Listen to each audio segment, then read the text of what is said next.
सीधी सादी सी रोली की शादी सिड से तय होती है। शादी के बाद तुम नौकरी करना चाहोगी? नहीं नहीं, बिल्कुल नहीं। वैसे मैं ये नहीं कहती कि नौकरी करना ठीक नहीं है, लेकिन पर्सनली मैं ये सोचती हूँ कि मैं गृहिणी बनूंगी। हाँ हाँ, क्यों नहीं। गृहिणी बनना भी आसान नहीं है। एक सफल परिवार चलाना किसी देश को चलाने जितना ही कठिन है। रोली को सिड का साथ और बात दोनों अच्छी लगती है और फिर वो दिन भी आ जाता है जब दोनों की शादी हो जाती है। शादी के बाद ये क्या, सारा दिन किचन, कपड़े और चार दीवारों के आगे पीछे घूमती रहती है। जा बाहर निकल कर देख, कितनी स्मार्ट लगती हैं वो औरतें जो नौकरी करती है। हाँ, अच्छी तो लगती है सासू माँ, लेकिन मैं नौकरी नहीं कर सकती। मेरा मन घर के कामों में ही लगता है। अरे मेरी बेटी तो कमाती है, अपने को फिट भी रखती है और सास को भी खूब शॉपिंग करवाती है। अच्छी बात है ना सासू माँ, मैं तो जो है उसी में संतोष मान लेती हूँ। बरकत होनी होगी तो इसी में भी हो जाएगी। ये बोलकर रोली चली जाती है। एक दिन सास की सहेली घर आती है, जहाँ रोली उन्हें चाय के साथ कई तरह के पकवान बनाकर खिलाती है। अरे वाह, तेरी बहू तो बहुत गुणी है, कितना सब बनाकर ले आई। मेरी वाली तो ऑफिस से आकर 2 रोटी ही सेक दे तो समझो एहसान कर दिया। अरे ऐसा ना बोल, तेरे घर में 2 कार, 4 मंजिला मकान और तेरे लिए जो वो अपने पैसे से साड़ी लाती है वो भी तो कितनी कीमती होती है। अरे मेरी वाली तो बस सारा दिन इन्हीं 2 कमरों को ताजमहल बनाने में लगी रहती है। सहेली चली जाती है। कुछ समय बाद रोली को एक सुंदर सी बेटी होती है। अरे क्या सारा दिन उस बच्चे में लगी रहती है? माँ, मुझे ना 1 मिनट भी छोड़ने का मन नहीं करता। देखिए ना, कितनी प्यारी है। मैं ना इस हर पल को एंजॉय करना चाहती हूँ। अरे हाँ हाँ, हमने भी बच्चे पाले हैं, हम भी जानते हैं कि कितने प्यारे होते हैं और अपने बच्चे को बढ़ता हुआ देखना कितना अच्छा लगता है। लेकिन एक दिन अचानक और रोली, एक बहुत बड़ी घटना हो गई। एक शॉर्ट सर्किट से पूरी दुकान जल गई। ओह, अब क्या कुछ समझ में नहीं आ रहा कि कैसे घर चलेगा। घर की पूरी गाड़ी पटरी पर लाने के लिए कई साल लग जाएंगे और वापस पहले जैसे होने में भी बहुत टाइम लग जाएगा। रोली कुछ सोचती है, फिर अपने 3 महीने के बच्चे को देखती है और कहती है, आप कहें तो मैं नौकरी शुरू कर दूं? माँ मुन्नी को देख लेगी, फिर शाम को तो मैं घर आ ही जाऊंगी। सिड कुछ कहता उससे पहले ही उसकी सास वहाँ आ जाती है। अरे हाँ हाँ, अब भी तुझे नौकरी करने के लिए पूछना होगा। अरे घर पर इतनी बड़ी विपदा आ गई है, तू है कि बच्चे का मुंह देख रही है। अरे क्या मुझ पर भरोसा नहीं है?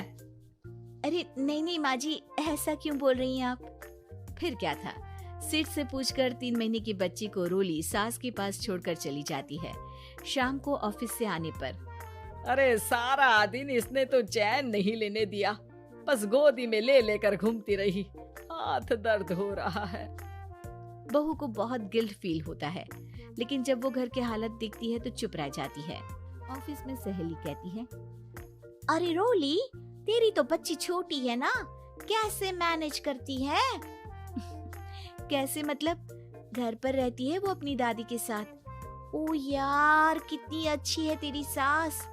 मेरी सास को जब पता चला कि मैं नौकरी ज्वाइन करने की सोच रही हूँ, वो तो सीधे अमेरिका चली गई मेरी ननद के पास।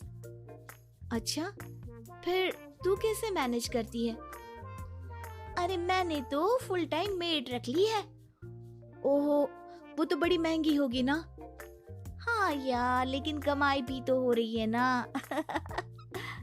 यार, मैं तो कभी अपना बच्चा इनके मम्मी पापा के पास ना छोड़ू।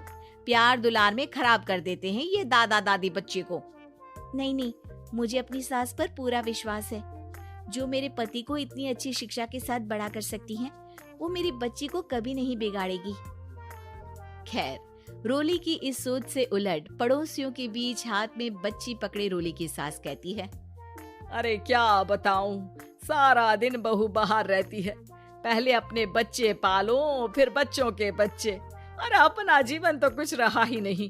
अरे नहाने भी जाती हूँ ना तो इसे साथ रखती हूँ, कल को कहीं गिर गई या चोट लग गई तो बहू तो हमारी खाल उखाड़ लेगी ना।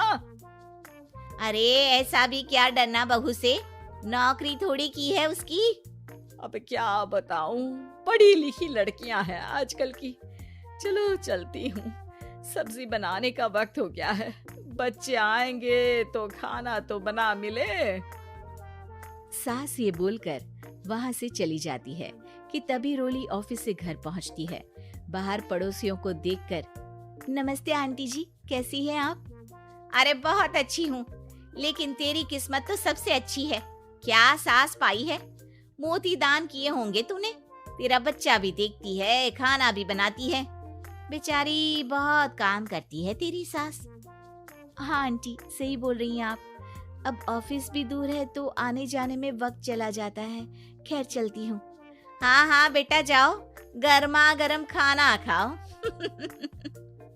रोली घर आती है, जहाँ सास एक बार फिर छोटी सी मुन्नी की शरारतें गिनाने में लग जाती है। अरे आज तो इसकी वजह से मुझे 2 बार कपड़े बदलने पड़े, बार बार पानी गिरा दे रही थी। दोपहर में थोड़ा सोचा कि आराम कर लूं तो दूध के लिए रोने लगी। हाय, मैं तो परेशान ही हो गई। रोली को सास की बात अब कुछ अजीब लगती है, पर वो जल्दी से कपड़े बदलकर किचन में जाकर रोटियां बनाने लगती है। सारा महीना काम करने के बाद रोली को सैलरी मिलती है। वो पैसे लेकर सीधे सास के पास जाती है।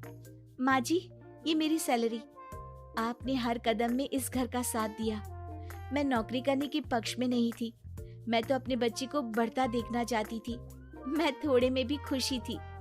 कभी मैंने आपको किचन में पैर नहीं रखने दिया था।